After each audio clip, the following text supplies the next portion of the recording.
Next, we are looking at Chebyshev's theorem. So the empirical rule only works if the data is normally distributed. So if the distribution is not normally distributed, or if you don't know if it is normally distributed, then we can use Chebyshev's theorem. And this theorem applies to all distributions. And Chebyshev was a Russian mathematician in the 1800s. So this is the theorem, and it says the portion of a data set lying within k standard deviations of the mean is at least 1 minus 1 over k squared, with k being greater than 1. So if k is equal to 2, we would plug 2 into this formula, and that would mean in any data set at least 1 minus 1 over 2 squared, which is 75%, of the data lies within 2 standard deviations of the mean.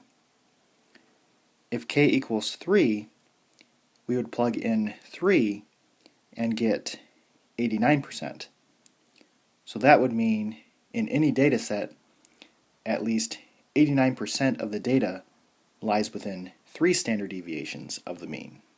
You are conducting a survey on the number of pets per household in your region.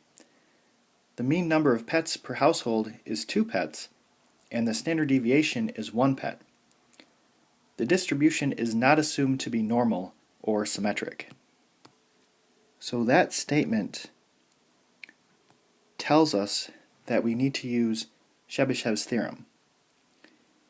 And then it asks what percentage of households have 0 to 4 pets. So my mean is 2, and they are asking between 0 and 4. Now, our standard deviation is 1 pet. So 4 is 2 standard deviations away from 2. And 0 is also 2 standard deviations away from 2.